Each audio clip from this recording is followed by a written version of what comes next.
In the Chicago suburbs, where neatly trimmed lawns line snow-white picket fences and houses that look like they were cut out of a lifestyle magazine are freshly painted, the mornings began with soft golden light pouring through the canopy of maple trees. Maplewood Lane, where the Crow family lived, seemed like the embodiment of the American dream. Children riding bikes, adults leisurely walking dogs, and the aromas of freshly baked bread and coffee beans wafting through open windows. Here, everyone knew everyone else by name, but no one guessed what was hidden behind the closed doors of these perfect homes. In the kitchen of one of these homes, bathed in soft light and smelling of oranges and toast, Melissa Crow stood at the kitchen island, pouring juice into tall glasses. Her movements were as precise as a dancer's, leaving no gaps unfilled. The house was immaculately clean, not a crumb, not a forgotten mug. Everything in its place. "Eli, don't forget about your music lessons after school," she reminded him, placing a plate of toast, generously spread with butter and raspberry jam, in front of her son. "Uh-huh," the boy muttered, not looking up from his tablet screen. "Eli," Melissa's voice became a little harsher. "I'm talking to you." The boy slowly raised his eyes and nodded. "I remember, Mom. Miss Carver's lesson is at 4. I won't forget." "Okay," she nodded briefly, taking a sip from her cup of coffee. Melissa looked as perfect as ever. Her dark green dress fit her like it had been custom-made, and her hair, pulled back into a strict bun, showed no sign of her morning rush. But there was something else hidden behind all that control, something elusive. There was a shadow in her eyes, if you looked closely, of weariness, anxiety, or perhaps sadness, as if she were fighting an internal battle every night that no one close to her noticed. Jason Crow walked into the kitchen, tall and slightly casual, with soft features. His uniform was slightly rumpled, and his eyes looked tired, but there was still a sparkle in them. "Good morning," he said, leaning down slightly to kiss Melissa on the cheek. She turned towards him slightly, and the kiss missed its mark. "You're late," she said dryly, without looking up from her phone.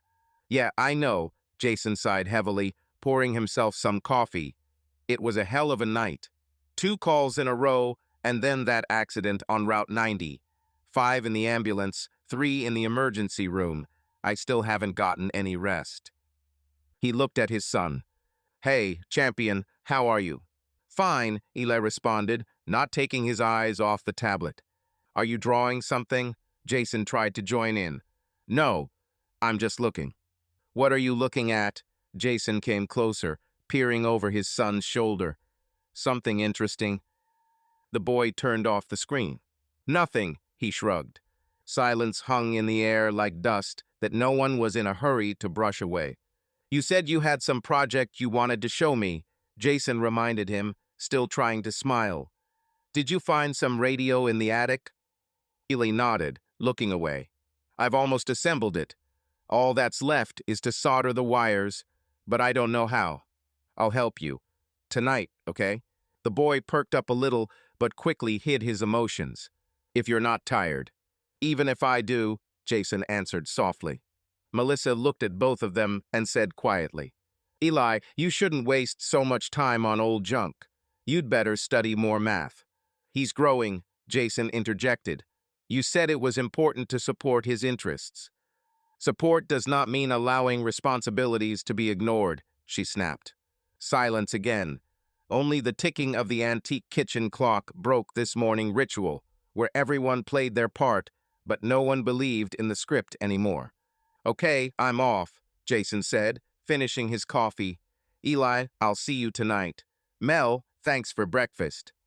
He lingered in the doorway, hoping for some parting warmth, but Melissa was already typing a message on her phone. When the door closed behind him, she finally sighed, deeply, almost with relief. Eli, without looking up, asked quietly, "Mom, are you angry at Dad?" Melissa winced, her fingers hovering over the screen. "Why are you asking?" "It's just, you always seem angry when he's around." She walked over to the table, sat down next to him, and thought for a moment before answering. "Sometimes adults get tired. Sometimes we can't handle our emotions. But that doesn't mean we don't love. It's just difficult." Do you understand? I think so, Eli answered quietly, but I think you're sad. Melissa looked at her son, and for the first time all morning, there was sincerity in her gaze.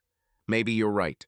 He nodded and turned the tablet back on, and Melissa sat there, staring into space, feeling how a crack was slowly growing behind the snow-white walls of their perfect home, which was impossible not to notice. By midday, Melissa was in her office downtown. Greenwood Property was a modern building with huge windows overlooking the bustling streets of Chicago. Melissa was the star of the agency. Her name was on the brochures, and clients lined up to work with her. She knew how to sell not just houses, but dreams. Cozy family nests, spacious mansions for ambitious businessmen, stylish lofts for young professionals. But behind her professional confidence was a cold calculation that was noticeable only to those who knew her well enough. Melissa, have you seen the new facility in Lakeview? Clara, her colleague, and perhaps the only one Melissa could call a friend, if she believed in friendship at all, walked into the office. Clara was the complete opposite of Melissa. Short, with bright red curls and an explosive temper, she always wore two bright earrings and spoke so quickly that sometimes her interlocutors were at a loss. Today, she was wearing a turquoise blazer that seemed to glow in the dim light of the office. Yes, I already sent a request to the owner, Melissa replied, without looking up from her laptop. The house is old, but has potential. If you present it correctly, it will go for $1 million. Clara whistled, sitting down on the edge of the table. You're always one step ahead. Hey, are you going to the Richardsons' party tonight? I hear half the city's going. Melissa looked up, a hint of irritation crossing her face. We have to. Jason's already agreed, and I don't want him to go alone. He'll start telling everyone about his night shifts again, like anyone cares. Clara laughed, but there was something nervous in her laugh. Oh, come on, Jason's sweet. He's just a little too kind, you know. Sometimes it seems like he doesn't notice the world spinning around him. Melissa said nothing, but her fingers froze on the keyboard. Clara had hit the nail on the head, as always, but Melissa wasn't about to discuss her husband with anyone. Instead, she changed the subject. Are you going out with someone, or are you going to flirt with the bartender again? Clara rolled her eyes. Very funny. No, I'm going with David. Remember him? The guy from the law firm I met at the last house showing. He asked about you, by the way. He said you seemed like the kind of person who always knew what he wanted. It's good that at least someone thinks so, Melissa answered with a slight smile, but there was more weariness in her voice than she wanted to show. The Richardsons' party was in full swing when Melissa and Jason pulled their silver SUV into the driveway of their neighbor's house.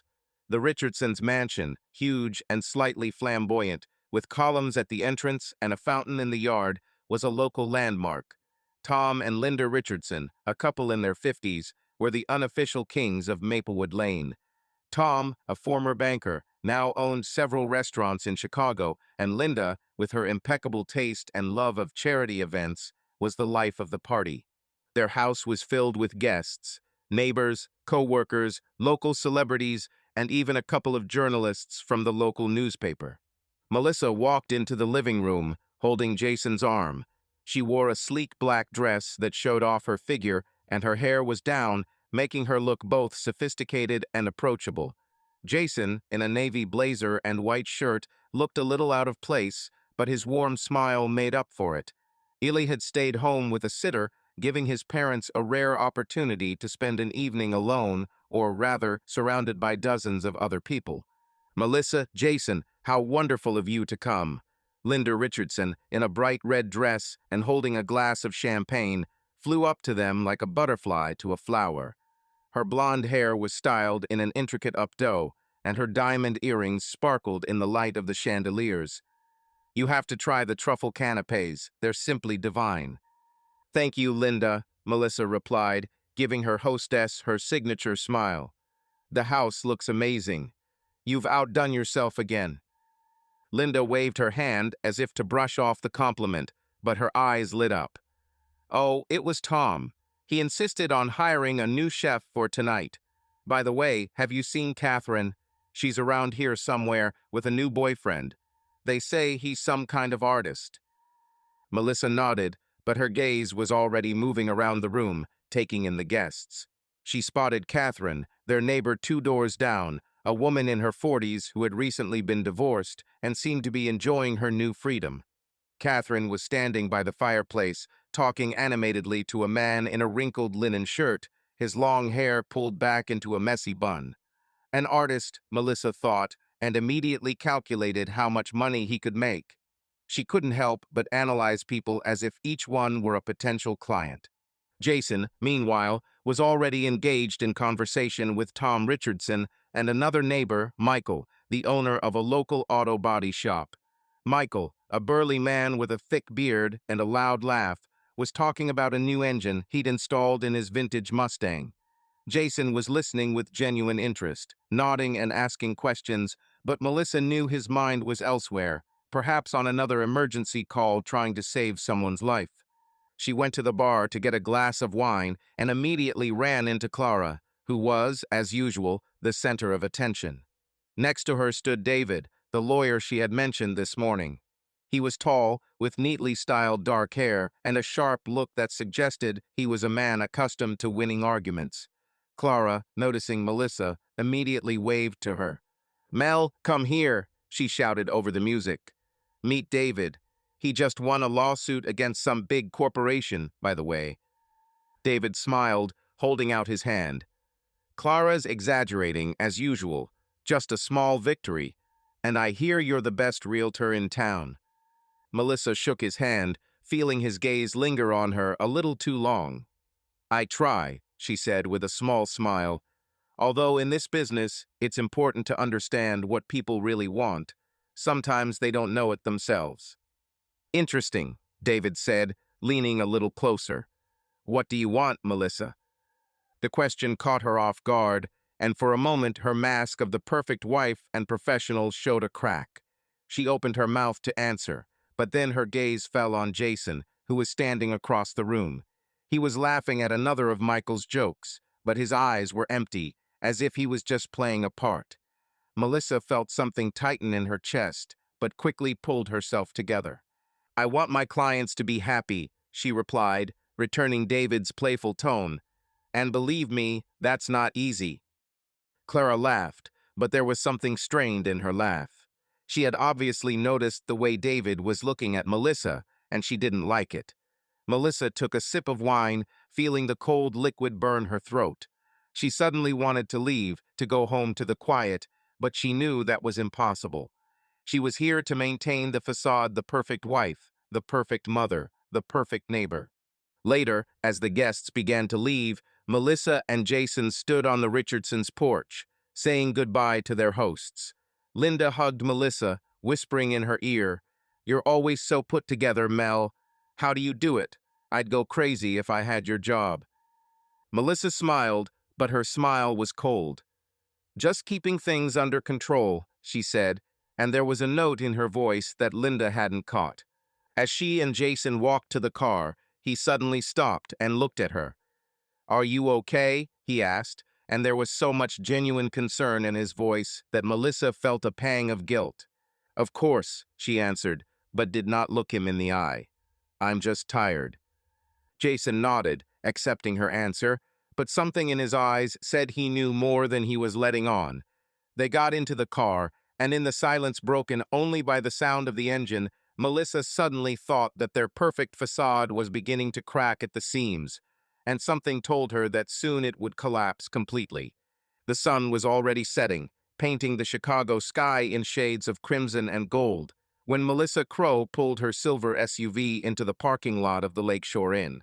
It wasn't the most luxurious hotel in town, but it wasn't a cheap motel by the highway either. It struck the perfect balance between inconspicuousness and comfort.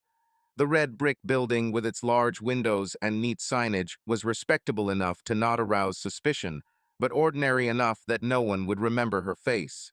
Melissa hadn't chosen this place by accident. She always chose wisely.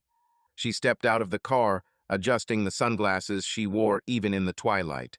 Her black coat flowed behind her like a shadow, and her heels clicked loudly on the asphalt. In her purse was a second phone, an old, almost antique smartphone with a power-off button that she used only four of. Melissa checked into the hotel under the name Caitlin Morris, smiling at the receptionist as if it were her first night in Chicago, not her 23rd in the last 6 months. Her movements were polished, her voice soft but confident, like a woman who knew what she was doing. The receptionist, a young man with tired eyes, didn't even raise an eyebrow as he handed her the key to room 412. In the elevator, Melissa looked at herself in the mirror.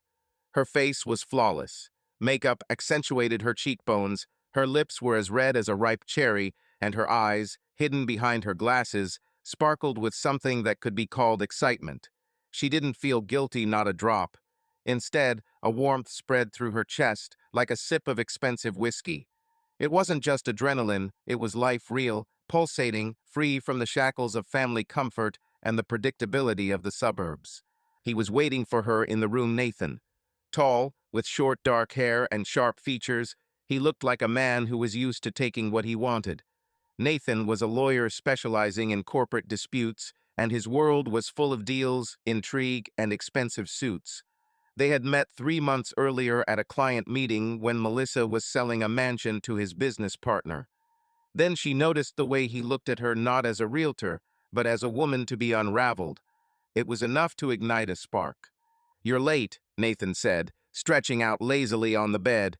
He was wearing a white shirt, unbuttoned to the top two buttons, and had a glass of whiskey in his hand. His voice was low, with a slight huskiness that always acted like a magnet for Melissa. "But I'm here," she replied, taking off her coat and throwing it on a chair. Her movements were slow, almost theatrical, as if she were acting in a film that no one would ever see. "Did you order anything?" "Just wine. And a little bit of you," he grinned, but there was something predatory in his eyes, as if he was playing this game too, but by his own rules. Melissa sat on the edge of the bed, letting him pour her a drink. She was taking her time, that was the point. She liked to keep them on edge, waiting, wondering what she would do next. Nathan wasn't the only one. There was Mark, the financial analyst she met at a motel outside of town, and Chris, the small gallery owner whose meetings with her always took place in his loft in downtown Chicago. Each of them was part of her secret life, a mosaic she assembled with cold precision. This wasn't just an affair, it was an addiction that gave her a sense of power. Jason, with his kindness and predictability, couldn't give her what she found in these encounters: the thrill, the risk, the control. "I'm not doing anything wrong," Melissa thought as Nathan kissed her neck and her fingers slid over his shirt. "I just take what I need." Once, she had justified her actions by citing boredom. Suburban life, with its endless school meetings, dinners with neighbors, and monotonous days, had seemed like a cage to her. Then she began to tell herself that it was her right, her freedom as a woman who did not want to dissolve into the role of wife and mother. But now she did not even look for excuses. She liked to manipulate, to hold the strings of other people's desires in her hands, to see men look at her as if she were a riddle they would never solve. It was a thrill, pure and intoxicating, like a game of roulette, where the stake was her own life. She didn't love Nathan any more than she loved Mark or Chris. They were tools, pawns in her game. But unlike Jason, who looked at her with adoration, they saw her as a challenge, and that spurred her on. Jason was too simple, too good. He didn't ask questions, didn't notice her distance, didn't see the cracks in their perfect facade. Sometimes Melissa wondered if he even knew who she really was, and then she pushed the thought away. She didn't want his truth. She wanted her own. The next morning, Melissa was sitting in a downtown cafe, scrolling through messages from clients. She had just finished showing a house on Lakeview, an old mansion with stained glass windows and creaky floors that she figured could sell for $1.5 million if she found the right buyer. Her mind was still somewhere in room 412 when the waitress, a young woman with a pierced eyebrow, placed a latte in front of her. "You're Melissa, right?" she asked, and there was something strange in her voice, as if she was trying to remember where she'd seen that face. Melissa froze, her fingers gripping the phone a little tighter than necessary. She looked up slowly, plastering on her usual smile. "Sorry, You must have the wrong one. My name is Caitlin." The waitress frowned, but then shrugged. "Oh, sorry. You just look a lot like a woman I saw. Never mind. Have a nice day." Melissa nodded, but her heart was beating a little faster. It wasn't the first time. Last week, the cabbie dropping her off at her motel had asked if they'd met before. And before that, the bartender at the restaurant where she'd had dinner with Chris had looked at her for a moment too long, as if trying to remember. Chicago was a big city, but not so big that her secrets could go unnoticed. She took a sip of coffee, trying to calm herself. "It doesn't mean anything," she said to herself. "Just a coincidence." But somewhere deep inside, fear stirred, not the panicky kind, but the cold, calculating kind of warning. She was careful. She always used a second name, paid in cash, and chose places where no one knew her. But the world was too small, and people were too curious. When Melissa got home, Jason was in the kitchen cooking dinner, something simple, spaghetti with sauce, but the smell filled the house with warmth.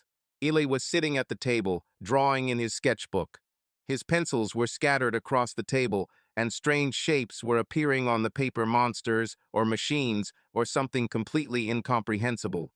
"How was your day?" Jason asked, not turning from the stove. His voice was soft, but there was a hint of weariness in it.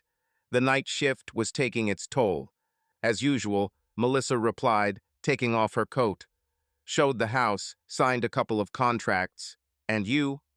"Saved a couple of lives," he chuckled, but there was none of the usual lightness in his voice. "Eli, tell your mom what you did in music class today." Eli looked up from his sketchbook, but said nothing. His gaze was strange, as if he were looking through his mother rather than at her. Melissa felt a twinge of irritation, but quickly suppressed it. "What did you draw, baby?" she asked, trying to sound warm. "Nothing," Eli muttered and returned to his drawing. Melissa looked at Jason, waiting for him to say something, but he just shrugged and continued stirring the sauce. At that moment, her phone, the one in her purse, beeped. She quickly grabbed her purse and walked into the living room, away from her husband and son. The message was from Nathan. "Tomorrow, same number, 8 p.m. She answered in one word, "Yes." But as she sent the message, she suddenly caught herself thinking that this wasn't just excitement. It was an addiction that was starting to drag her down. And somewhere deep inside, she knew that sooner or later, someone would notice. Someone who wouldn't believe her excuses. The morning at the Crow House began with the usual bustle, but there was something vaguely foreboding in the air, like the faint smell of smoke before a fire. Melissa stood at the stove, making oatmeal for Eli, though her mind was elsewhere, in her room at the Lakeshore Inn where she had spent the night, or perhaps in her office, where a new client with a budget for a luxury penthouse was waiting. She glanced at her watch, 7 in the morning. Jason had already left for his shift at the hospital, leaving a note on the refrigerator. "Be back for dinner. Love you." His handwriting was neat, almost childish, and Melissa felt a twinge of irritation as she read it. Love, duty, care, these words seemed as empty to her as faded wallpaper in an old house. Billy sat at the table, idly picking at his cereal with a spoon. His face was paler than usual, and his eyes, usually so bright, seemed dull, as if someone had turned off the light inside him. Melissa noticed it, but brushed it off. Kids were like that sometimes, especially at age 8, when the world seemed too big and complicated. She opened her mouth to remind him about the school bus, but at that moment Eli froze. The spoon fell from his hand, clanking against the edge of the bowl, and his body began to slowly sway to the side, like a puppet whose strings had been cut. "Eli," Melissa took a step toward him, but he had already collapsed, his thin body sprawled limply on the cold tiles. She froze, paralyzed by shock for a split second. Then instinct took over. She rushed to her son's side, kneeling, her hands shaking as she checked his pulse. It was weak, but it was there. "Eli, wake up!" Her voice broke, and she didn't recognize it. There was no confidence in it, only fear, cold and clammy as the sweat on her palms. She grabbed the phone and dialed 911, trying to rouse Eli. His eyelids were fluttering, but he was not awake. The ambulance arrived 10 minutes later, an eternity during which Melissa ran through 1,000 scenarios in her head, from a simple faint to something she could not even imagine. The paramedics, two men in blue uniforms, moved quickly.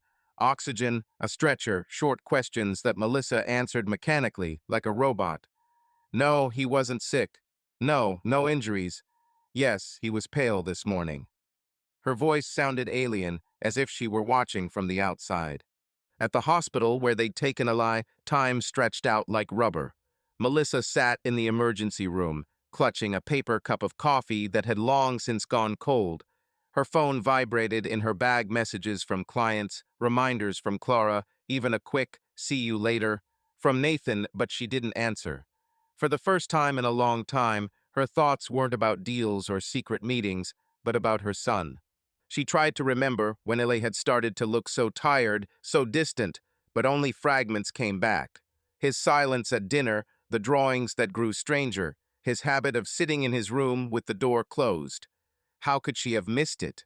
Jason showed up an hour later, his face gray with fatigue and worry. He was still wearing his empty uniform, and there was a smear of blood on his sleeve that wasn't his. He rushed to Melissa's side, putting his arms around her, but she felt her body tense under his touch.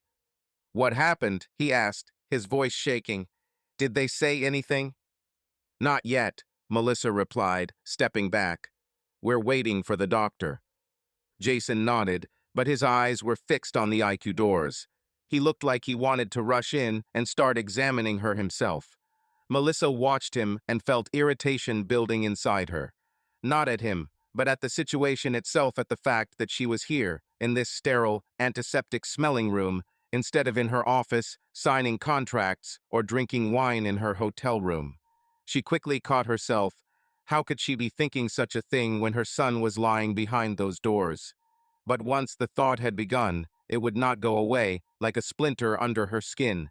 The doctor, Dr. Amara Khan, showed up half an hour later. She was a woman in her 40s, with short black hair and tired but alert eyes. Her white coat was immaculately clean, and her voice was calm but firm, as if she were used to delivering bad news. She invited Melissa and Jason into her office, where the walls were covered with diplomas and photographs of smiling children, probably her own. "Illa has a chronic condition," Dr. Han began, peering at them over her glasses. "It's an autoimmune disorder, fairly rare, but we caught it early. His tests show that his immune system is attacking his own cells, causing extreme fatigue, weakness, and, like today, fainting spells. We've started treatment, but he'll need regular treatment infusions, medications, monitoring. It's not fatal if it's managed, but—" She paused, choosing her words. "It will change your life." Jason leaned forward, his hands clenching into fists. "What do you mean, cheat? Will he be okay? Will he be able to live a normal life?" "With the right treatment, yes," Dr. Khan said. "But it will take time, resources, and, most importantly, attention. Ili will need regular visits to the hospital, perhaps once a week. We also recommend consultations with a psychologist because these diagnoses can be difficult for a child." Melissa listened, but the doctor's words seemed to dissolve into thin air, never reaching her. She looked at her hands in her lap and noticed how perfectly her nails were painted, scarlet, without a single chip. It was a strange thought, but she clung to it like a life preserver. The regular treatments, the hospital visits, the psychologist, it all sounded like a death sentence. Not for Eli, but for her. She felt the walls of the office begin to close in, as if the air was being sucked out of the room. She suddenly wanted to get up, go out, take a deep breath, but she remained seated, pulling the mask of a caring mother over her face. "We'll do whatever it takes," Jason said, his voice full of determination. "Tell us where to start." Dr. Han began to explain the details, the names of the drugs, the schedule of treatments, the possible side effects. Jason asked questions, scribbled on a pad he pulled out of his pocket. Melissa nodded, but her mind was elsewhere. She imagined her life, so carefully constructed, collapsing like a house of cards. Client meetings, parties, hotels, all of it would now be in question. She felt panic rising in her chest, but she pushed it down. She was Melissa Crow, the woman who was always in control. She could do this. She had to. The next few weeks were a blur of hospital hallways, the smell of medicine, and endless conversations about Eli's health. Jason seemed to lose himself in caring for his son. He took on extra shifts at the hospital to help cover the costs of his treatment, but he spent every free hour with Eli reading to him, playing board games, driving him to treatments. His face grew even more haggard, but there was a new spark in his eyes, a determination that made him seem almost unfamiliar. Melissa watched him change, becoming more than just a husband and father, something more, almost the hero of the stories he told Eli before bed. Eli, despite his weakness, tried to hold on. He was still silent, but sometimes, when Jason made a joke or brought him a new sketchbook, his eyes lit up. Melissa watched them from the sidelines, feeling out of place. She would come to the hospital, sit next to Eli's bed, hold his hand, but each time she found herself gasping for air. The hospital, with its white walls and the monotonous hum of machines, was a cage for her. She smiled at her son, asked how he was feeling, but other thoughts were spinning in her head. About the deal that had fallen through, about the text from Mark that she had never deleted, about how much she wanted to run away. One day, sitting in the hospital room, she caught Eli's eye. He was looking at her as if he knew something he shouldn't. "Mom, you don't like being here, do you?" he asked quietly, his voice so fragile that Melissa felt her heart clench. "Oh, baby," she replied, forcing a smile. "I'm here because I love you." Illy nodded, but his eyes were doubtful. Melissa turned away so he wouldn't see her smile falter. She hated herself for this, for not being the mother he deserved. But she hated this situation even more, this diagnosis that chained her to the hospital, to her family, to the life she had spent so long running from. To cope with the internal pressure, Melissa redoubled her efforts at work. She took on more clients, did more shows, signed contracts at a rate that even Clara, accustomed to her energy, began to be surprised. "You're like a machine, Mel," she said one day as they sat in the office after another long day. "Aren't you afraid of burning out?" "Burn out?" Melissa laughed, but it was harsh, almost angry. "I'm just getting started." But work was only part of her escape. The secret life she had so carefully constructed became her salvation. She met Nathan at a hotel, Mark at a motel outside of town, Chris at his loft. Each one was a shot of adrenaline, a breath of freedom. She lied to Jason about working late, about meeting clients, about helping Clara with a new project. He believed her, or pretended to believe her. Melissa didn't know which was worse. But the warning signs were getting louder. One day, as she was leaving the office, she noticed one of her clients, an older man in an expensive suit, looking at her with a strange recognition. "You were at the Richardsons' party, weren't you?" he asked, and Melissa, without batting an eyelid, replied, "Oh no, you must have confused me with someone else. I don't go to parties very often." The next day, she ran into Catherine, a neighbor, at the supermarket. Catherine, in a bright yellow coat and carrying a basket full of organic produce, smiled at her, but there was something sharp in her smile. "Melissa, I saw you downtown the other day," she said. "You were with some man. It wasn't Jason, was it?" Melissa felt the blood drain from her face, but she quickly pulled herself together. "Oh, that must have been a client," she said, laughing. "You know, in my job, I have to meet a lot of people, sometimes even in cafes to discuss deals." Catherine nodded, but her eyes said she didn't believe it. Melissa left the store feeling like the walls were closing in around her. She began to notice people looking at her, waiters, taxi drivers, even random people passing by. Or was she just imagining it? Paranoia, she thought, but the thought didn't make her feel any better. One night, while Jason was in the hospital with Ele, Melissa sat in the living room with a glass of wine. The house was unusually quiet, and the silence weighed on her like a heavy blanket. She opened her second phone, the one she kept hidden in a secret compartment in her bag, and began scrolling through her messages. Nathan, Mark, Chris, they were all there, each with their own words, their own promises, their own desires. But instead of the usual excitement, she felt tired. Not physically, but deeply, as if her soul had been worn out by the endless game. She put her phone down and looked at the photograph on the mantelpiece. Her, Jason, and Ali on the beach 2 years ago. Ely was laughing. Jason had his arm around her shoulders, and she was smiling, but even in the photo, her smile looked forced. Melissa suddenly realized she couldn't remember the last time she'd felt truly happy. Not from adrenaline, not from power, but from something as simple as that moment on the beach. Her phone vibrated again, and she jumped. It was a text from Clara. "Mel, are you okay? You've been kind of, I don't know, lost today." Melissa wanted to answer, but instead she just turned off the phone. She finished her wine, feeling it burn in her throat, and closed her eyes.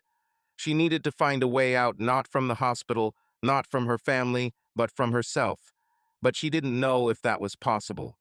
It was a damp, cold night in Chicago, with a biting wind that blew newspapers and plastic cups through the streets. Melissa Crow sat in the corner of a trendy cocktail bar called Midnight, away from the bright neon signs and the bustling crowd. Her fingers fidgeted with the stem of her martini glass as she glanced at the faces of strangers seeking companionship or oblivion.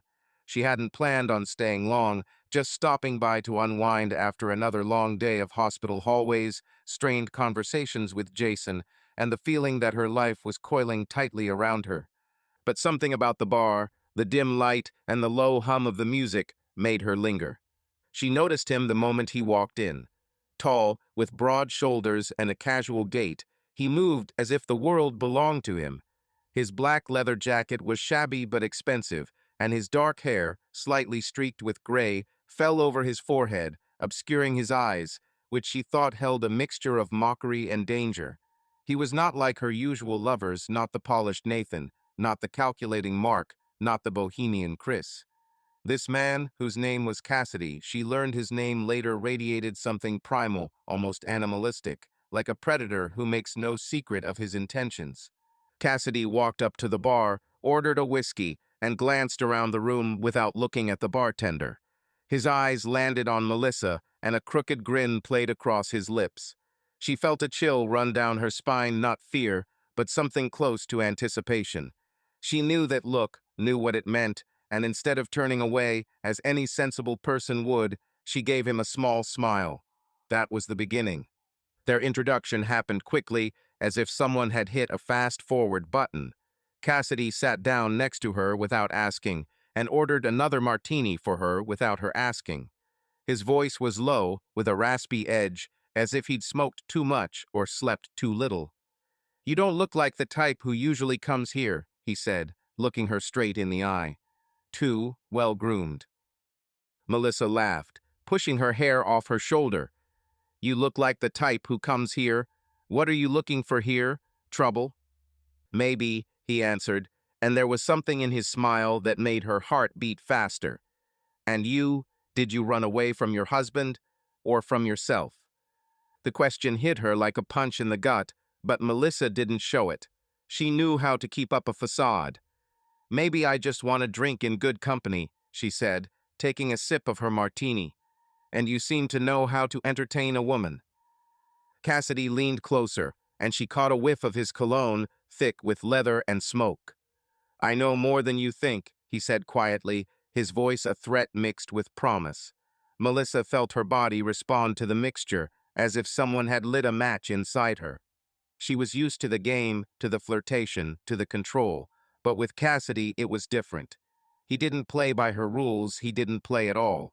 Their first night was spent in his apartment, in a neighborhood Melissa had never been to before. It wasn't downtown Chicago, with its shiny skyscrapers, but a grim neighborhood where the buildings looked tired and the streetlights flickered as if they were about to go out. Cassidy's apartment was on the top floor of an old building, with peeling walls and creaky wood floors. The furniture was minimal: a couch, a table, a couple of chairs, but on the table were things that made Melissa wary: a pack of cigarettes, a skull-shaped lighter, some crumpled bills, and a small bag of white powder.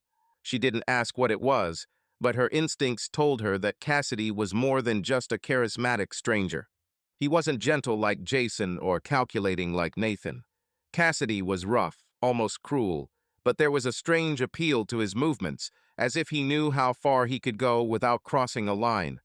Melissa, accustomed to controlling every aspect of her life, felt like she was losing control for the first time. And to her surprise, she liked it. It was like jumping off a cliff, scary, but exciting. "Who the hell are you?" she asked later, lying on his couch, wrapped in a thin blanket. Her hair was disheveled, her makeup slightly smudged, but she felt more alive than ever. Cassidy, standing by the window with a cigarette in his hand, turned and looked at her. "The one you want," he answered, and there was no trace of humor in his voice. "And who are you, Melissa? A wife? A mother? Or just a woman who is tired of pretending?" She didn't answer, but his words struck a chord deep inside her. He knew her name, she'd said it when they left the bar, but she'd said nothing about her life, and he seemed to see right through her. Cassidy wasn't just a lover. He was a doorway to another world, dark, dangerous, but alluring. A week after their first meeting, he asked her to try something special. They were in his apartment, and he pulled out the same bag of white powder. Melissa knew it was a drug, but instead of refusing, she felt curious. She was 32, a successful, confident woman, but at that moment she felt like a teenager standing on the edge of a precipice. "It's okay," Cassidy said, his voice soft, almost lulling. "Just try it. It's like an amplifier. Makes everything brighter." She tried it, and the world did become brighter. The colors, the sounds, even Cassidy's touch, everything became sharper, as if someone had turned the volume up to max. She laughed and danced around his cramped apartment to the old rock song blasting from the speakers and felt free for the first time in a long time. But somewhere deep inside, she knew this wasn't just an experiment. This was a step into the abyss. Cassidy wasn't just a dealer, he was part of something bigger. Melissa began to notice the details, the calls in the middle of the night, the people who showed up at his house and left within minutes, the evasive answers he gave when asked what he did. One day, she heard him talking on the phone about girls and orders, and her stomach clenched. She wasn't naive, she knew Cassidy was involved in underground prostitution, maybe worse. But instead of leaving, she stayed. Not because she loved him, she loved no one but herself, but because he gave her something no one else could. He was her ticket to a world where there were no rules, where she could be anyone but Melissa Crow, a wife and a mother. He began to pull her in deeper. At first, there were parties in abandoned warehouses, the air thick with smoke and the smell of expensive alcohol. There were people there Melissa would never have met in her normal life. Tattooed bikers, empty-eyed women, men in expensive suits who spoke in whispers. Cassidy was at the center of it all, like a conductor directing the chaos. He introduced Melissa as his girlfriend, but she knew that word meant nothing. She was his trophy, his plaything, and strangely, she liked it that way. The illegal substances became part of the ritual. A drug, a pill, sometimes something she didn't even know the name of. Each time she took a dose, she felt her inner walls crumble, as if she were shedding her skin. But each time, she needed more to achieve the same state of euphoria. Cassidy knew this, and he used it like a master playing a violin. He gave her just enough to keep her coming back, but he never let her go completely. At home, Melissa was like an actress playing the role of the perfect wife and mother. She had learned to hide the traces of her secret life with alarming precision. Dark circles under her eyes she hid with concealer, trembling hands with a cup of coffee, her detachment with a forced smile. Jason was too busy with Eli to notice. Their son was undergoing yet another round of treatment, and Jason seemed to live only for him. He spent nights in the hospital, reading medical articles, discussing new drugs with Dr. Hahn. Melissa watched him wear himself out, but instead of sympathizing, she felt only irritation. His devotion to Eli, his willingness to sacrifice everything for their son, seemed weak to her. She couldn't understand how he could be so good. Eli, despite his illness, remained an enigma. He became even more withdrawn, his drawings darker. One day, Melissa found a sketchbook in his room full of strange figures. People without faces, houses in flames, eyes that looked right at her. She wanted to ask what it meant, but instead she closed the book and put it away. She wasn't ready for the answer. Jason Crow sat in the living room, surrounded by silence except for the ticking of the clock on the wall. It was late, past midnight, and the house seemed too big, too empty. Eli was asleep upstairs, and Melissa was staying late for what she called a client meeting. Jason couldn't remember the last time he'd believed her excuses without question, but something had shifted inside him today. The fatigue of the endless shifts at the hospital, the worry about Eli, and the oppressive silence, saturated with unspoken questions, had pushed him to take action he'd never considered before. Melissa's laptop sat on the coffee table, its smooth silver lid reflecting the light from the floor lamp. Jason stared at it as if it were a forbidden door, something he didn't want to know. But curiosity or maybe fear was stronger. He opened the laptop, the screen lit up, and to his surprise, there was no password set. Melissa, always so cautious, probably hadn't expected anyone to go through her things. He didn't know what he was looking for until he opened the messenger she'd probably forgotten to close. There, in a chat with an unfamiliar number, no name, just the initial K, was a conversation that took Jason's breath away. The messages were short, but their content was as sharp as a knife. K, tomorrow, warehouse on 47th. Will you come? M, if I have time. The clients are getting on my nerves. K, bring the mood. And don't be late, like last time. M, don't command. I decide for myself. Jason read and reread the messages, trying to convince himself that this was just business, that K was a client, a colleague, anyone but what he thought. But then came other messages, older ones, with hints that couldn't be interpreted any other way. K, you were fired last night. M, you're not bad either. But don't relax, I demand more. His hands shook, and he closed the laptop so abruptly that the sound echoed around the room. His heart was pounding like he'd just run a marathon. He stood up, pacing the living room, trying to calm himself, but his thoughts were a blur. Melissa, his Melissa, the woman he'd loved since college, the woman he'd built this life, this home, this family with, she was cheating on him. Not with just one man, judging by the tone of the texts, but with someone who was part of her world, someone Jason knew nothing about. He returned to the couch, his head in his hands. He didn't want to believe it, but the truth lay before him like an open wound. He could have made a scene, demanded an explanation, but something inside told him that would ruin everything. Instead, he decided to wait, to watch, to find out how deep this lie went. The next morning began with the same routine, but the tension in the house was almost palpable. Jason was making breakfast for Eli, trying to look normal, but his movements were jerky, his smile strained. Eli, sitting at the table with a sketchbook of fabric, noticed this. His pencil hovered over the page, where he was drawing what looked like a maze of black lines. "Dad, are you angry?" he asked quietly, his big brown eyes looking at his father with concern. Jason froze, holding the pan of eggs. He forced a smile, but it came out crooked. "No, champ, just tired. It's been a long night. How are you feeling?" Eli shrugged, looking down at the drawing. "It's fine. It's just, you're weird today." "Weird?" Jason tried to laugh, but the laughter got stuck in his throat. "You're the weird one, drawing your mazes. What monsters again?" Eli shook his head, but didn't answer. He closed the sketchbook, as if he didn't want his father to see his work.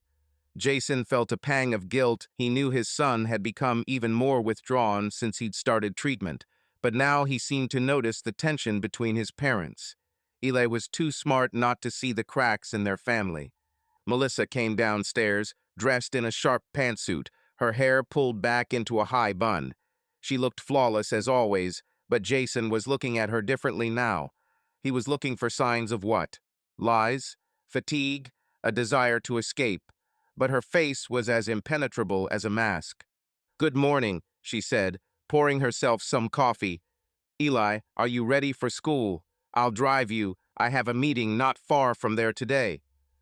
"I'll drive you," Jason said suddenly, his voice harsher than he intended. Melissa raised an eyebrow, but didn't argue. "Okay," she replied, shrugging. "Then I'll go to the office. Clara is waiting for me with a new project." Jason nodded, but his eyes followed her as she gathered her bag and left the house.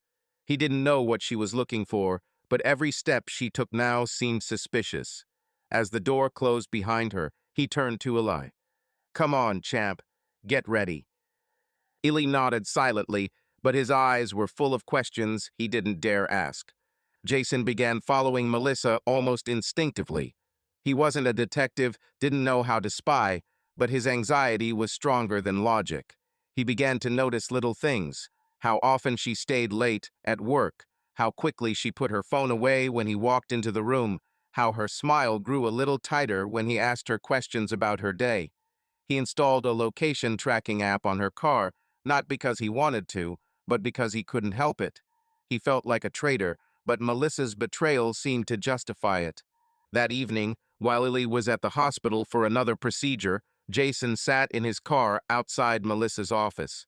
He saw her leave the building, but instead of going home, she headed in the opposite direction, toward a neighborhood he barely knew. He followed her at a distance, his heart pounding so loudly he was afraid he'd be heard. Melissa pulled up outside an old warehouse on 47th Street, a place that looked like it had been inhabited by nothing but rats and rusty shipping containers. Jason parked in the shadows, watching as she got out of the car and entered the building through a side door. He waited, unsure of what to do next. Part of him wanted to rush in, to demand answers, but another part of him, the part that still loved Melissa, was afraid of what he might see. Half an hour later, she came out, but not alone. There was a man next to her, tall, wearing a leather jacket, with a casual gait that seemed almost defiant. They were talking, and Melissa was laughing not the way she did at home, but freely, almost carelessly. Jason felt his throat tighten. He didn't know who the man was, but the text messages with K floated in his mind like toxic smoke. At home, the tension was almost palpable. Ely had been spending more and more time in his room since returning from the hospital. His drawings had become darker. They now included figures that looked like people but had empty eyes and shadows that seemed to watch them. Jason noticed this, but he didn't know how to bring it up. He tried to talk to his son, but Ely responded in monosyllables, hiding behind his sketchbooks. One evening, when Melissa was late again, Jason walked into Ely's room. The boy was sitting on the floor, surrounded by crayons, drawing what looked like a burning house. Jason sat down next to him, trying to speak softly. "Hey, champion, what's that drawing? It looks creepy." Eli looked at him, and there was something in his eyes Jason hadn't seen before, a mixture of fear and weariness. "It's just a drawing, Dad. Nothing special." "Are you sure?" Jason touched his shoulder, but Eli pulled away slightly. "You can tell me if something's wrong. You know that, right?" Eli nodded, but his eyes were empty. "I know. It's just, you and Mom are weird. You don't talk like you used to." Jason felt his heart tighten. He wanted to say something reassuring, but the words died in his throat. Instead, he just hugged his son, feeling Eli's frail body tense under his arms. "We'll figure it out," he whispered. "I promise." But he wasn't sure if he believed it himself. Melissa, meanwhile, continued her double life. She met with Cassidy almost every night, immersing herself deeper into his world. Warehouse parties, illegal substances, people who looked at her like she was a stranger, but accepted her because she was with him. Cassidy was like a magnet, rough, charismatic, dangerous. He promised her nothing but moments that made her feel alive. But each time, she found herself needing more to achieve the same feeling. The packets of powder he gave her became part of the ritual, and she could no longer imagine meeting without them. One night, after yet another night, she came home in the early morning. Jason was in the living room, sitting on the couch with a cup of coffee. His eyes were red from lack of sleep, but there was something new in them, not just tiredness, but cold determination. "Where have you been?" he asked, his voice even but threatening. Melissa froze, but then put on her usual smile. "The meeting with the client ran long. You know how it is." Until 4 in the morning, Jason raised an eyebrow, and there was something in his gaze that made her heart skip a beat. Weird client. "He's from New York," she said without blinking. "Time zones, you know. They think the whole world runs on their schedule." Jason nodded, but didn't look away. Okay, just be careful, Mel. Ely needs you. And I do. She felt a pang of guilt, but quickly suppressed it. Of course, she said, and her voice was soft, almost gentle. I'm always careful. But when she walked up to the bedroom, her hands were shaking. She knew Jason was suspicious, and for the first time in a long time, she felt like she was losing control. Eli, locked in his room, heard their conversation through the thin walls. He didn't understand everything, but he felt something was crumbling. His drawings became his way of coping. He drew shadows, mazes, faces without eyes, trying to express what he couldn't say in words. He loved his parents, but their tension, their silent looks, their fake smiles suffocated him. He wanted to ask what was happening, but he was afraid of the answer. Instead, he drew, hiding his fears in lines and shadows. Melissa stood in front of the bathroom mirror, looking at herself. Her face was still beautiful, but there were shadows under her eyes that the concealer couldn't cover.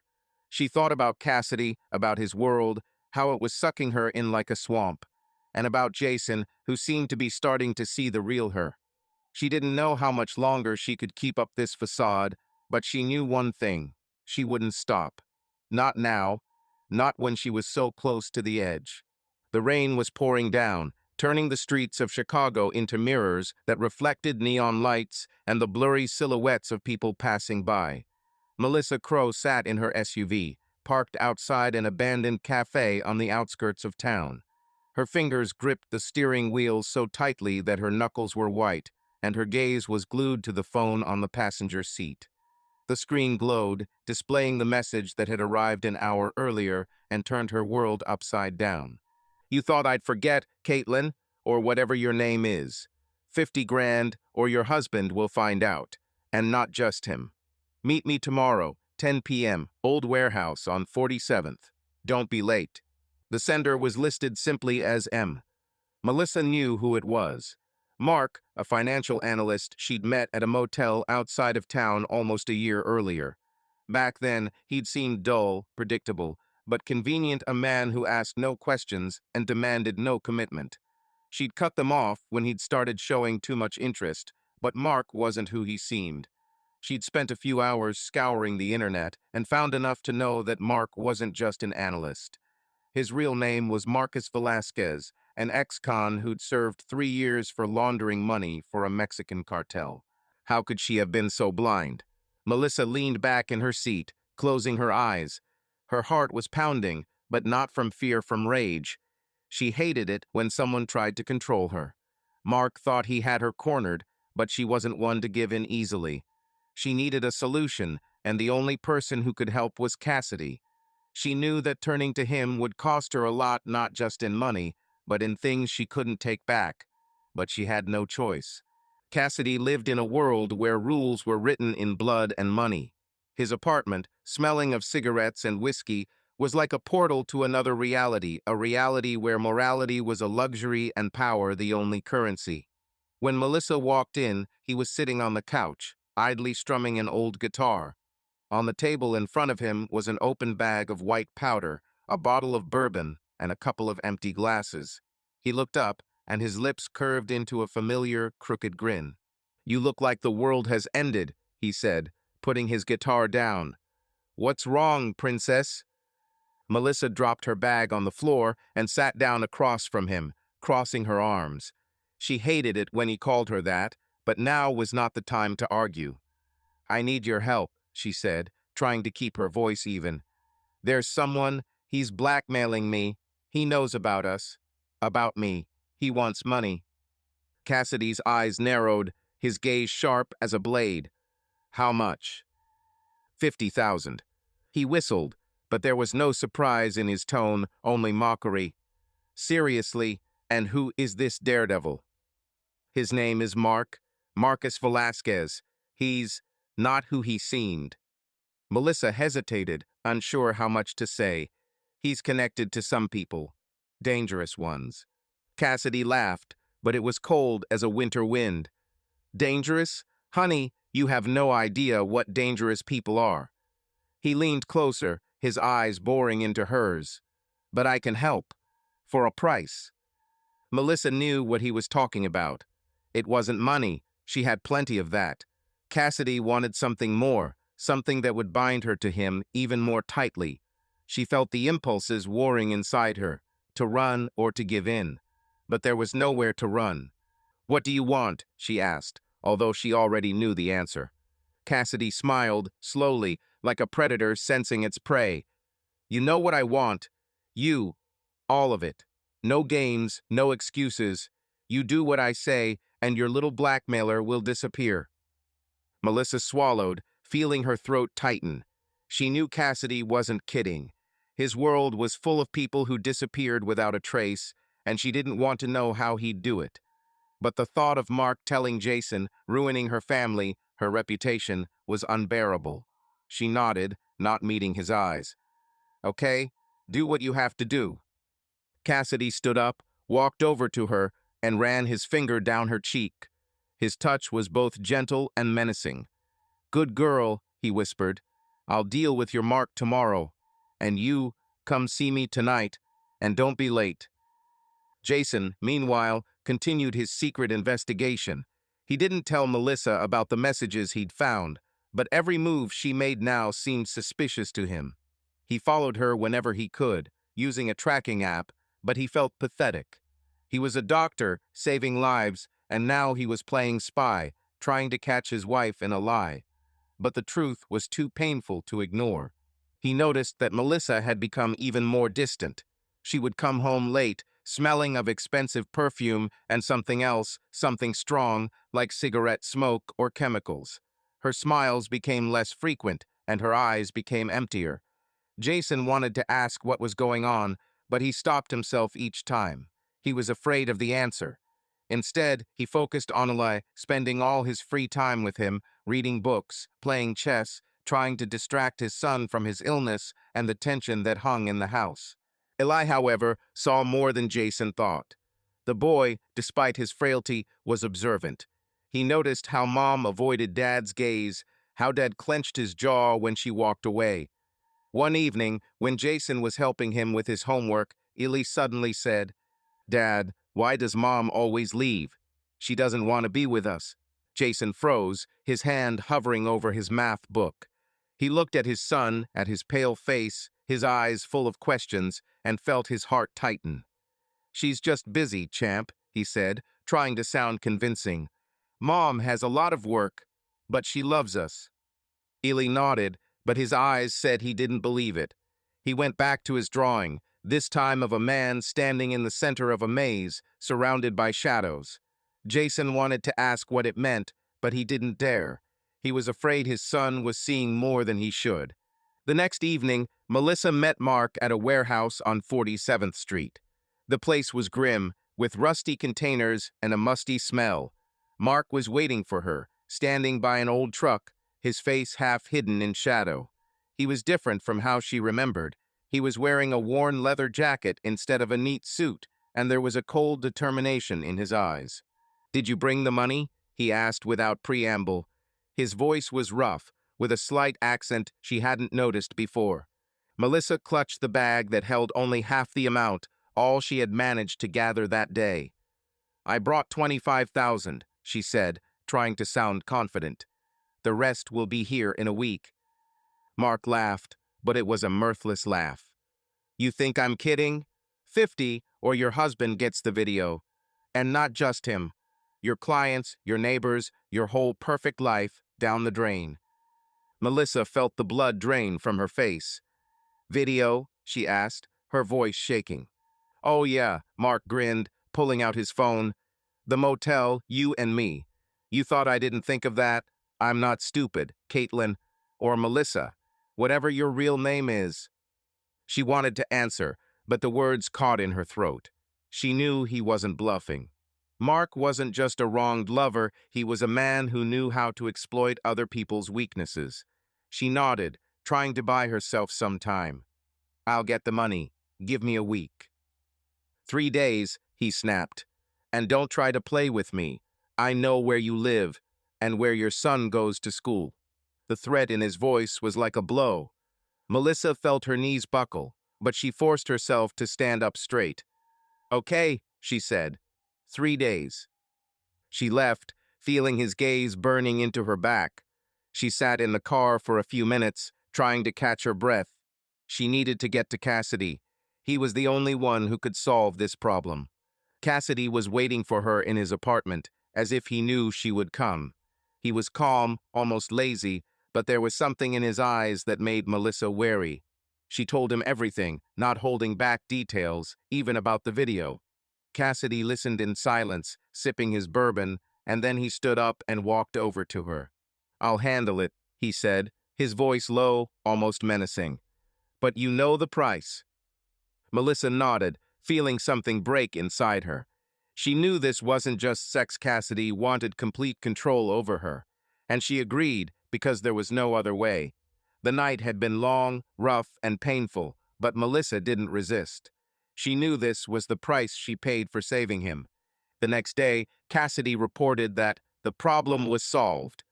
He didn't say how, and the evening fell over the Crow House in a gray pall, as if the sky itself had decided to reflect the heaviness that had settled within its walls. The rain had stopped, leaving behind only a damp chill that seeped through the cracks in the windows. Jason sat at the kitchen table, his fingers nervously fiddling with the edge of a paper napkin, tearing it into tiny pieces. Across from him sat a cup of coffee, already cold, but he didn't touch it. His gaze was fixed on the door through which Melissa would enter. She was late again, and her usual meeting with a client sounded in his head like a broken record, causing only a bitter smile. Illy was upstairs in his room, or so Jason thought. The boy had grown even quieter in recent days, his pale face a mask hiding thoughts he didn't want to share with anyone. Jason could feel his son drifting away, and it tore at his heart, but he didn't know how to stop it. His own pain, mixed with suspicions about Melissa, was choking him like an invisible noose. Today, he decided he couldn't keep quiet any longer. He had to ask, directly, without innuendo. When Melissa finally walked in, her heels clicked loudly on the hardwood floor. She dropped her coat on the rack without looking at her husband and headed to the refrigerator to pour herself a water. Her movements were practiced, but Jason noticed the slight tremor in her hands, the faintest hint of fatigue under her eyes despite her flawless makeup. She looked perfect as always, but something about her posture, the way she avoided his gaze, gave her away. "Melissa," Jason began, his voice low but firm, as if he'd been rehearsing these words all day. "We need to talk." She paused, holding the glass to her lips, and turned slowly toward him. Her eyes, usually so cold and calculating, flashed with alarm for a moment, but she quickly hid it behind her usual smile. "About what?" she asked, setting the glass down on the counter. "You look like you're about to lecture me." Jason stood up, his chair scraping on the floor. He walked toward her, stopping in mid-step and looking her straight in the eyes. "What's wrong with you, Mel?" he asked, and there was so much pain in his voice that she couldn't help but look away. "You're somewhere, but not here. Not with us. Not with me. Do you still love me?" The question hung in the air like a hammer blow. Melissa felt her throat tighten, but she forced herself to smile wider, even though her lips were trembling. "Of course I do," she said, trying to sound convincing. "Jason, you know how busy I am. Work, Eli, all this." She waved her hand, as if brushing his words aside. "I'm just tired." "Tired?" His voice grew louder, the bitterness he'd been holding back for so long breaking through. "You come home at 4 in the morning, smelling of cigarettes and something else I can't place. You barely look at Eli, barely talk to me. It's not tiring, Melissa. It's something else." She opened her mouth to protest, but at that moment there was a sound from above, soft but distinct, like something falling. They both froze, listening. Jason frowned. "Eli," he called, but there was no answer. Melissa took the opportunity to change the subject. "I'll check," she said, and quickly headed for the stairs. Jason followed, but his heart was pounding not only from worry for his son, but also from the fact that he'd almost caught her. He knew she was lying, and her evasiveness only confirmed his worst suspicions. Eli's room was empty. His bed was neatly made, His sketchbook lay open on the table to a page depicting a dark forest with faceless figures hiding among the trees. Jason felt a chill run down his spine. "Eli," he called, but the house was silent. Melissa opened the closet and looked under the bed, but her son was gone. On the table, next to the album, lay a piece of paper, folded in half. Jason grabbed it, unfolded it, and read a short note written in a child's handwriting. "I know Mom is doing something bad. I don't want to be here. Don't look for me." Melissa, standing next to him, snatched the note from his hands. Her eyes scanned the lines, and she turned pale. "What does this mean?" she whispered, but her voice shook not from fear for her son, but from the horror of her secret being revealed. Jason turned to face her, his face twisted in anger and pain. "What does he know, Melissa?" he asked, almost shouting. "What did you do to make our son leave home?" She shook her head, stepping back. "I don't know. He's probably just upset about being sick. You know how he's been acting lately." "Don't lie to me." Jason took a step toward her, his fists clenching. "I saw your messages. I know about Kay. I know you're not at client meetings. What are you hiding? Who the hell are you?" Melissa felt the floor shift beneath her. She wanted to answer, but the words caught in her throat. At that moment, she realized that her carefully constructed facade was crumbling, and there was nothing she could do to stop it. But even worse was the realization that Eli, her son, knew more than he should have. How? When? She remembered his strange looks, his drawings, his silence. He had seen through her lies, felt her betrayal. "We need to find him," she said finally, her voice hoarse. "Jason, please. We'll deal with this later. Right now, this is Eli." He looked at her, and there was such a mixture of pain and contempt in his eyes that she felt naked. But he nodded. "Okay, but this isn't the end, Melissa." The search began immediately. Jason called the police, explaining the situation. An 8-year-old boy with an autoimmune disease had left home, leaving a note. The officer he spoke to, Officer Daniels, was calm but serious. "We'll organize a search," he said, "but we need more information. Where might he have gone? Does he have friends, family, favorite places?" Jason tried to remember, but his mind was clouded with panic. Illy wasn't the kind of kid to run around the streets or hang out with friends.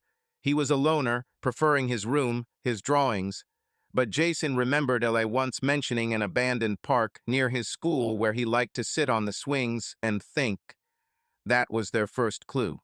Melissa, meanwhile, was trying to keep her composure, but her thoughts were in a tangle.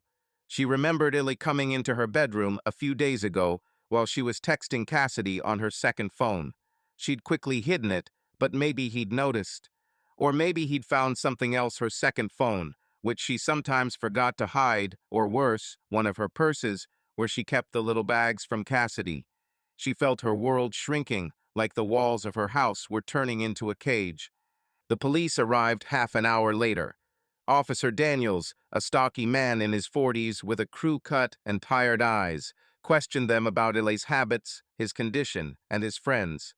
Melissa answered mechanically, trying to sound collected, but her mind was elsewhere. She was thinking about Mark, about his threats, about the video that could ruin everything, and about Cassidy, who had promised to sort it out, but instead had pulled her deeper into his web. "Mrs. Crow," Daniels said, looking at her with mild suspicion. "Are you sure you haven't missed anything? Something that might upset your son?" Melissa shook her head, but her hands were shaking. "No, nothing. He's just sensitive. Because of his illness, I guess." Jason, standing next to her, clenched his jaw but said nothing. He knew she was lying, and it was killing him. But he couldn't think about her right now. His attention was focused on Eli. The search operation unfolded quickly. Police combed the area, and neighbors volunteered despite the late hour. Linda Richardson, their neighbor, brought coffee and blankets, her face full of sympathy. "We'll find him," she said, squeezing Melissa's hand. "He's somewhere close, I'm sure of it." Melissa nodded, but her mind was elsewhere. She was thinking about Eli's note. "I know Mommy is doing something bad. How did he know? What did he see? She remembered the time she'd left her second phone on the nightstand when she thought Eli was asleep, or how he'd been able to hear her conversations with Cassidy when she thought she was home alone. Her son, so quiet and unnoticed, had been a witness to her fall. Jason, meanwhile, had joined the search party as they headed into the abandoned park. He walked through the wet grass, his flashlight picking out swings, rusty slides, overgrown bushes. He called out for Eli, his voice breaking with cold and fear. "Eli, it's Daddy. Where are you, champion?" At one point, he noticed something near an old bench, the small backpack Eli always carried. Jason rushed toward it, his heart pounding. Inside was a sketchbook, a couple of pencils, and an empty bottle of water. But Eli himself was gone. Melissa stayed home with Officer Daniels, who continued to ask questions. She could feel his gaze growing more penetrating, as if he were seeing right through her. "Mrs. Crow," he said when they were alone, "if there's anything you're not telling us, now is the time. It might help find your son." "I told you everything," she said, but her voice was too sharp. She softened her tone immediately. I don't know why he left. He didn't say anything like that." Daniels nodded, but his eyes said he didn't believe her. He left to coordinate the search, leaving Melissa alone. She sat on the couch, clutching Eli's note, and for the first time in a long time, she felt tears sting her eyes. She didn't cry, she couldn't afford to, but the pain was unbearable. Her son was gone because of her, and she didn't know how to fix it. The night in Chicago was heavy, like lead in the air. Melissa Crow sped through the deserted streets, her SUV roaring, headlights cutting through the darkness. The rain had started again, thin and cold, smearing the city lights into blurs on the windshield. Her hands shook as she gripped the steering wheel, and a single thought throbbed in her head. Find Eli. Her son's note, his words, "I know Mommy is doing something bad," burned her like a hot iron. She couldn't let herself think about Jason, about his accusations, about the cracks that were tearing their family apart. All that mattered was her son. The phone vibrated in the passenger seat, displaying a new message from Mark. "Come alone. 47th, warehouse. Your boy is waiting. Don't make me angry." Melissa felt the blood drain from her face. Mark. She knew he was dangerous, knew he was associated with people who didn't forgive mistakes, but the thought that he dared touch Eli was like a knife. She stepped on the gas, ignoring the red light. Her mind was clouded with fear and rage, but somewhere deep inside she knew it was her fault. She'd brought herself to this point, step by step, lie by lie. The warehouse on 47th Street looked even grimmer than the last time, its rusty walls covered in peeling paint seeming alive in the dim light of the streetlights. Melissa parked in the shadows, her heart pounding so loudly it drowned out the rain.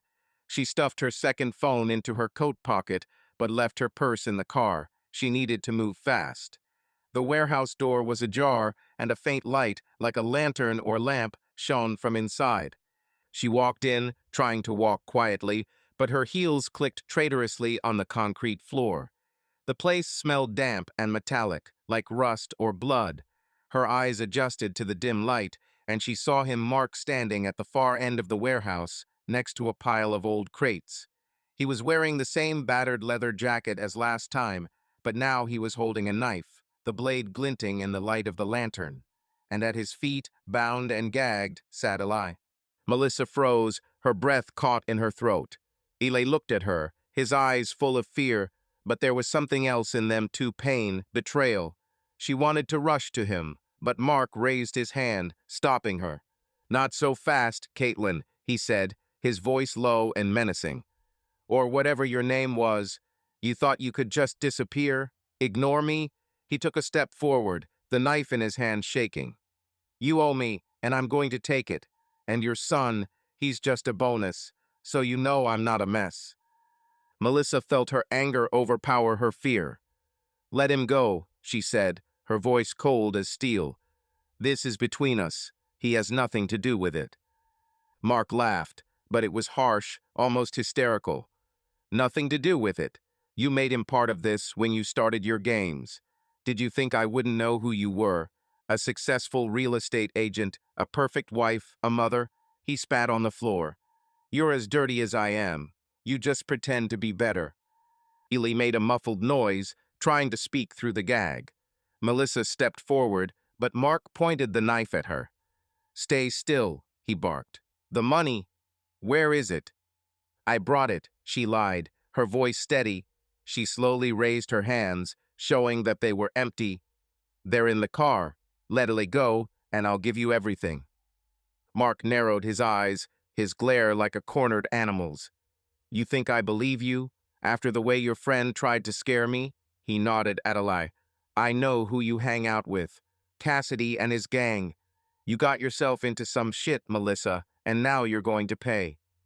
She swallowed, trying to buy herself time. Her mind raced, searching for a way out. She knew Cassidy hadn't solved the problem like he'd promised.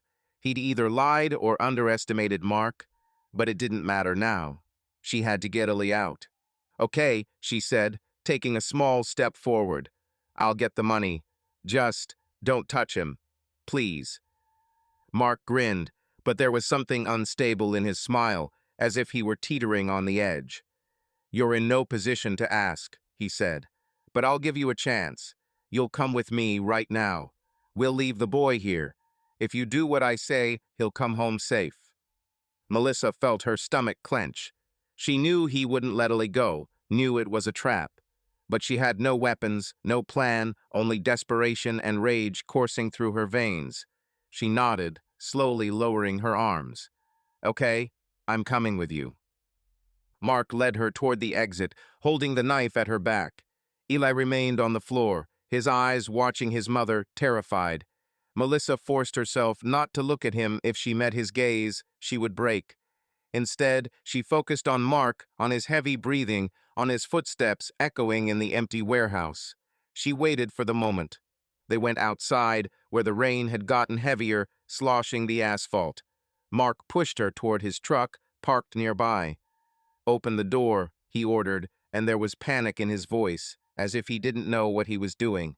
Melissa turned, pretending to obey, but then she noticed the metal debris lying against the wall of the warehouse.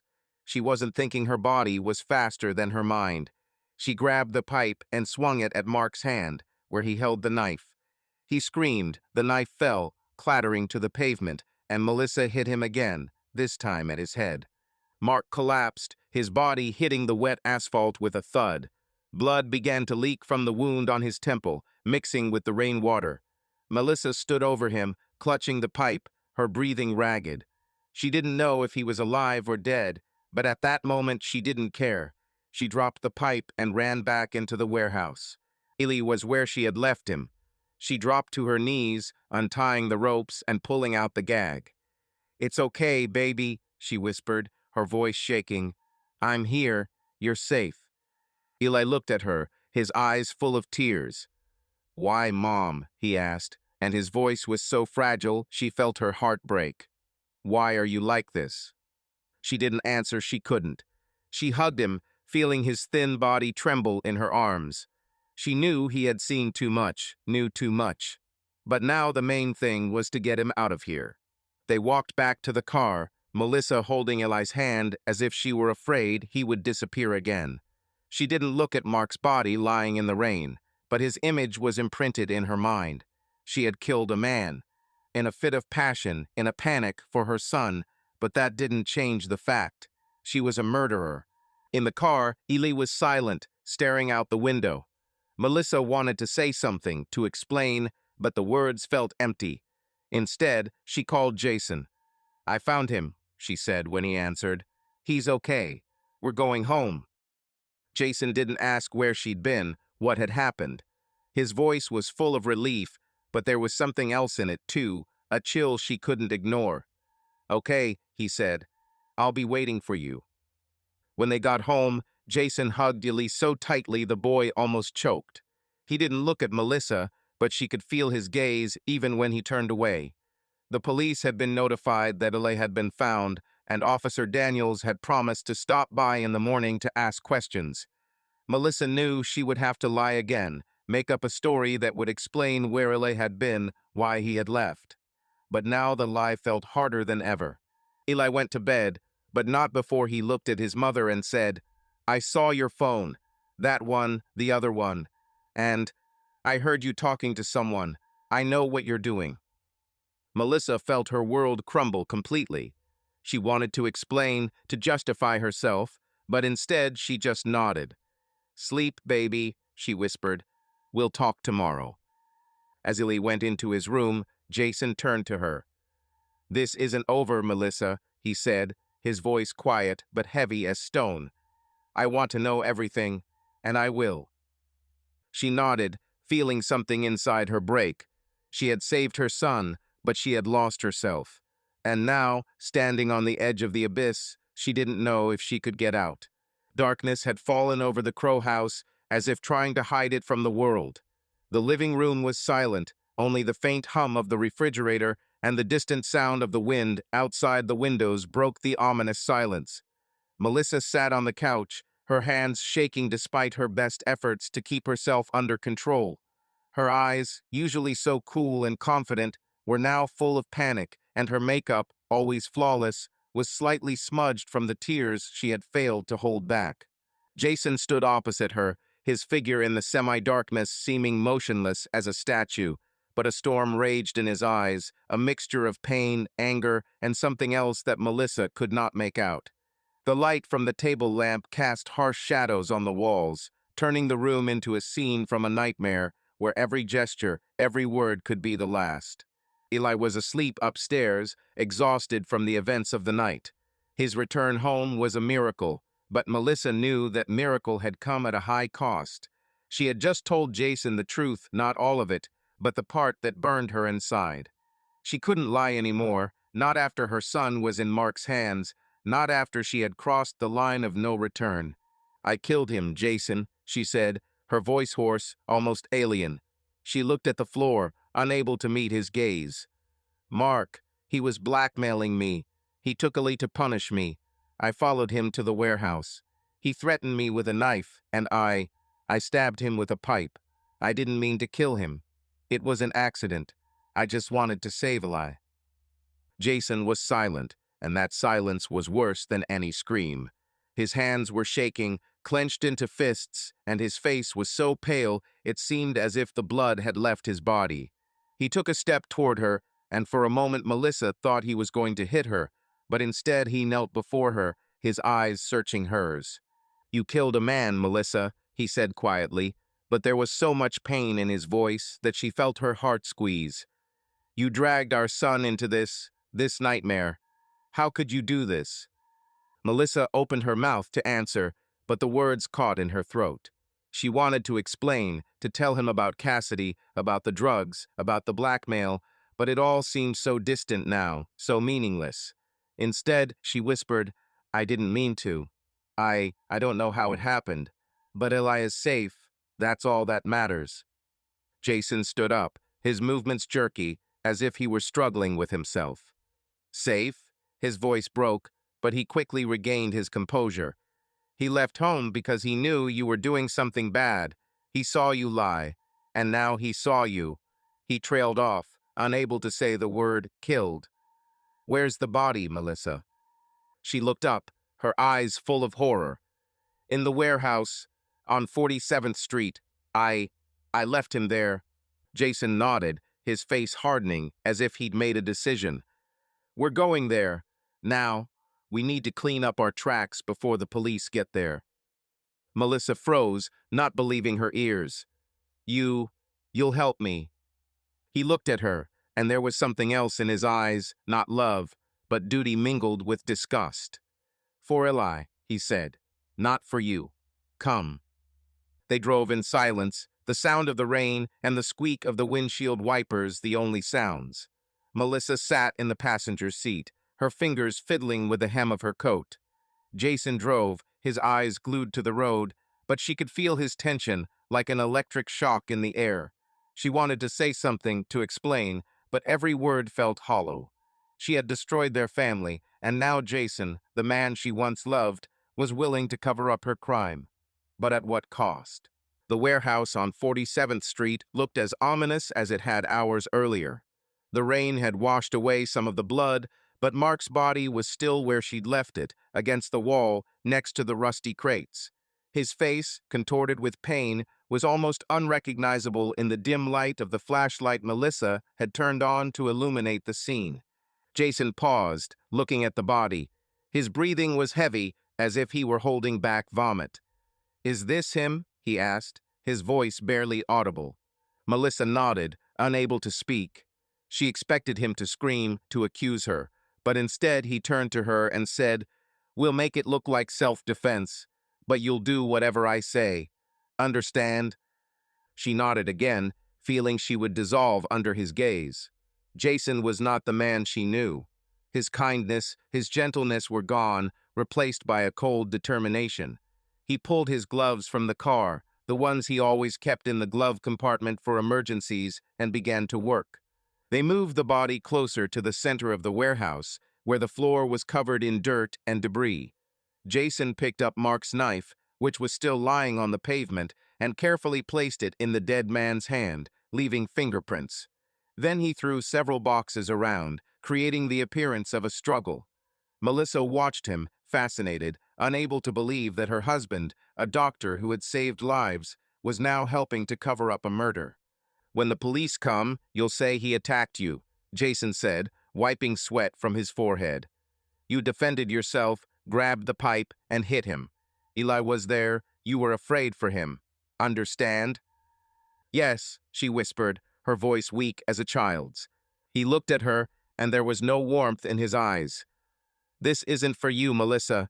This is for Eli, so he doesn't grow up with his mother in prison." She nodded, feeling the tears sting her eyes, but she didn't let them fall. She didn't deserve the right to cry. By morning, the police had arrived at the warehouse. Officer Daniels, the same one who had coordinated the search for Eli, stood by Mark's body, his face unreadable. Melissa sat in a folding chair they'd brought out of the squad car, her hands clasped in her lap. She told her story. Mark had blackmailed her, threatened Eli, and attacked him with a knife. She'd defended herself, grabbed a pipe, and struck him.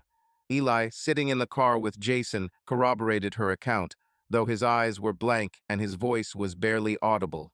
Daniels listened intently, but his eyes betrayed doubt. "You say he threatened you with a knife?" he asked, looking at Melissa. "But the knife only had his fingerprints on it, and the blow. It looks too strong for self-defense." "I panicked," Melissa said, her voice even, though inside she was shaking. "I thought he was going to kill my son." Daniels nodded, but his gaze slid to Jason, who stood next to him, hugging Eli. "And you, Mr. Crow? Were you here?"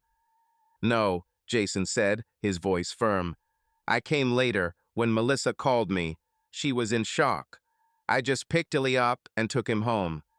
Daniels wrote something down on his pad, but his expression remained guarded. "We'll investigate," he said. "The medical examiner will check the body, and we'll see if your story matches the evidence. If anything comes up, we'll get in touch." Melissa nodded, her heart pounding. She knew she and Jason had done their best to make it look like they were in self-defense, but the police weren't stupid. If they dug deeper, if they found a connection to Cassidy or her second phone, everything could fall apart. When the police left, Melissa and Jason returned home. Eli sat silently in the back seat, his eyes glued to the window. Melissa wanted to hug him, to say something, but his distance was like a wall she couldn't break through. At home, he went straight to his room, leaving his parents alone. They stood in the kitchen, the silence between them so heavy it felt like you could cut the air with a knife. Jason was the first to break the silence. "I know everything, Melissa," he said, his voice low, almost menacing. "About your lovers, about Cassidy, about the drugs.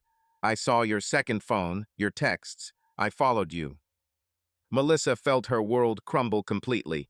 She opened her mouth to protest, but he raised his hand, stopping her. "Don't lie," he said. "I covered for you today. I helped hide the body, lied to the police. For a lie. But that doesn't mean I forgive you. You destroyed our family, Melissa. You almost destroyed our son."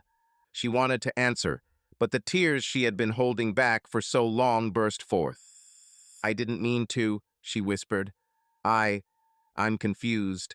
I don't know how to fix this. Fix it? Jason almost laughed, but it was bitter. You can't fix it, but I won't let Ellie grow up without a mother. So here's my deal. You live under my control. No visits, no absences, no Cassidy. You'll be home with us, and you'll be the mother you were meant to be. If you break that, I'll turn you into the police. And believe me, I have enough evidence. Melissa looked at him, her eyes full of horror and despair. She knew he wasn't bluffing. Jason, the kind, naive Jason she'd once loved, was gone. In his place stood a man willing to do anything to protect his son, even if it meant keeping her in a cage. Okay, she said finally, her voice barely audible. I agree. Jason nodded, but there was no warmth in his gaze. Then start now, he said. Go to Eli. Talk to him. Try to explain why he had to go through this. Melissa stood up, her legs feeling like jelly. She walked up the stairs, stopping at the door to Eli's room. She knew that talking to her son would be the hardest thing she'd ever had to do. But it was even harder to accept that she'd created this nightmare, and now she'd have to live with the consequences. Sunlight streamed through the windows of the Crow house, reflecting off the polished surfaces of the kitchen island and creating the illusion of warmth in a house where it had long since died. 3 months had passed since that night in the warehouse, 3 months since Melissa had confessed her sins to Jason, and 3 months since he had imposed his conditions on her. Their life now was like a carefully rehearsed play. Every gesture, every word, every look was part of a script they were both playing out for Eli. But beneath the surface, beneath the perfectly ironed tablecloths and the forced smiles, a fire smoldered, ready to burst into flames at any moment. Melissa had changed, at least in appearance. She no longer stayed out late, no longer disappeared under the pretext of client meetings, no longer hid her second phone. Her wardrobe had become more modest. Formal blouses, soft cardigans, low-heeled shoes instead of flashy stilettos. She cooked Eli's breakfasts, drove him to school, sat with him in the hospital during his procedures. She smiled at the neighbors, exchanged pleasantries with Linda Richardson, even helped organize a charity event on Maplewood Lane. Everyone around her said that Melissa Crow had finally gotten her act together, that she had become a real mother and wife. But no one noticed how her hands shook when she chopped vegetables for dinner, how her eyes went blank when she was alone. Jason watched her like a hawk. His control was invisible, but all-pervasive. He checked her phone, asked where she had been if she was even 5 minutes late. He didn't yell or accuse, but his silence was worse than any words. He had her on a tight leash, and Melissa knew that one wrong move, and he would carry out his threat to turn her over to the police. He had proof. Texts he'd copied from her second phone, security footage he'd somehow obtained, even Eli's testimony, though the boy had never said it out loud. Jason had been a doctor who saved lives, but now he was her jailer, and Melissa didn't know if she hated him for it or herself. Eli, despite being back home, was a shadow of his former self. His illness was under control, but his eyes, once full of curiosity, were now dull, as if someone had turned off the light in them. He still drew, but his sketchbooks were now locked away, and he showed his work to no one. Melissa tried to talk to him, asking about school, about his friends, about his drawings, but he answered in monosyllables, looking away. One day, when she came into his room to say goodnight, he looked at her and asked quietly, "Mom, will you stay with us?" Really? Melissa felt her throat tighten. She wanted to lie, to say that everything would be like before, but instead she just nodded. "Of course, baby," she whispered, stroking his head. "I'm not going anywhere." But deep down, she knew it was a lie. She couldn't stay not in this cage, not with Jason's gaze, not with the feeling of her soul slowly dying. She played the role of the perfect mother and wife, but every day the mask grew heavier. The morning began as usual, Melissa making Illy oatmeal, Jason sipping coffee and flipping through a medical journal. They barely spoke, exchanging only brief comments about Eli's schedule or hospital bills. But today, something was different. Jason stared at her longer than usual, his gaze not just controlling but almost searching, as if he were searching for a crack in her facade. "Are you going to the office today?" he asked, and there was a subtle suspicion in his voice. "Yes," Melissa said, trying to sound casual. "Clara has a new client who wants to see the house in Lakeview. I'll be back for dinner." He nodded, but his eyes never left hers. "Okay, just don't be late." Melissa smiled, but her smile was taut as a string. She knew he was watching her every move, and the knowledge choked her. She kissed Eli's forehead, picked up her bag, and walked out of the house, feeling the air lighten as the door closed behind her. In the office, she was the picture of professionalism. Clara, as always, chatted away, telling everyone about her new romance with some architect, but Melissa was barely listening. Her thoughts were elsewhere, not in the past, with Cassidy or Mark, but in a future she couldn't imagine. She was selling houses, smiling at clients, signing contracts, but it all felt empty. Her life, so bright and full of adrenaline just a few months ago, was now as gray as asphalt in the rain. Clara noticed.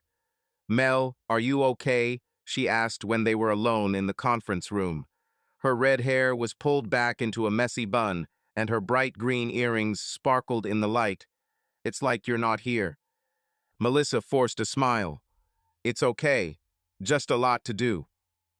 Clara narrowed her eyes, but didn't insist. "Okay, but if anything happens, you know where to find me." Melissa nodded, but a plan was already forming in her head. It wasn't clear, it wasn't thought out, but it was there, like a spark ready to burst into flame. That evening, when Melissa returned home, Jason was in the living room. He was watching TV, but the sound was off and his eyes were blank, as if he was just waiting for her. Eli was in his room, and Melissa felt relieved that she wouldn't have to play a role in front of her son. "How was your day?" Jason asked, not taking his eyes off the screen. "As usual," she replied, taking off her coat. "Sold the house. The client is happy." He nodded, but there was something mechanical in his movements. "Okay, dinner is on the table." Melissa started to go to the bedroom, but stopped. She turned to him, her voice quiet but firm. "Jason, we need to talk." He looked at her, his eyebrows raising slightly. "About what? I thought we said everything." "Not all," she said, sitting down across from him. "I'm trying, Jason. I'm really trying to be who you want me to be. But I can't. I can't live like this, under your control, like a prison." His face tightened, but he didn't interrupt. "Do you think I like this?" he asked, his voice cold. "Watching you, suspecting your every move. You chose this, Melissa. You destroyed our family." "I know," she said, and there was bitterness in her voice. "But I can't fix it by living in a cage. I'm suffocating, Jason. And Eli, he can feel it. He can see that we're pretending." Jason stood up, his fists clenching. "What are you suggesting? Leave? Dump him? After everything you've done?" Melissa shook her head, but her eyes were full of tears. "I don't know. I can't do this anymore." He looked at her, a mixture of pain and weariness in his eyes. "You'll do what I say," he said, his voice like a blow. "For Eli, or I'll tell the police everything, and you'll lose not only me, but him too." Melissa nodded, but something inside her broke. She knew she couldn't live like this forever. She wasn't the woman Jason wanted. She never would be. Late at night, when the house was silent, Melissa stood in front of the bathroom mirror. Her reflection stared back at her, beautiful but haggard, with dark circles under her eyes that even makeup couldn't hide. She stared at herself for a long moment, her fingers brushing the cold surface of the mirror as if searching for an answer there. But the answer was inside, and it was simple. She couldn't go on. "You won't kill the beast in me, Jason," she whispered, her voice barely audible, but there was a strength in it she hadn't felt in a long time. "No one will." She left the bathroom and walked quietly up to the bedroom. Jason was asleep, his breathing even, but she knew that even in his sleep, he didn't trust her. She opened the closet, pulled out an old leather suitcase she hadn't used in years, and began packing. Plain jeans, a few sweaters, a pair of shoes. No dresses, no jewelry, nothing that reminded her of her old life. She moved quickly but quietly, as if she was afraid to wake not only Jason but herself. Downstairs in the living room, she left a note short, without unnecessary words. Jason, I can't pretend anymore. I'm leaving so he doesn't grow up in a lie. Take care of him. Sorry. Melissa. She looked at the note, feeling her heart clench. She knew it was cowardly, she knew Eli would suffer, but she couldn't stay. She was suffocating, and every day in this house took a piece of her soul. She wanted to be a mother, a wife, but the beast inside her, the one that craved freedom, risk, life, was stronger. Melissa walked out of the house without looking back. Her SUV was waiting in the driveway, and when she started the engine, the night seemed endless, full of possibilities and dangers. She didn't know where she was going, maybe to Cassidy, maybe to another city, to another life. But she knew one thing: she would no longer wear a mask. She would be herself, even if it destroyed her. The last glimpse of Crow's house faded into darkness as she stepped on the gas. The road ahead was empty, and for the first time in a long time, Melissa felt like she could breathe freely. Subscribe to our channel so that your love doesn't cheat on you, and go ahead and listen to the next story, because this story is nothing compared to the next one. If you're under 18, don't even think, click to the next one.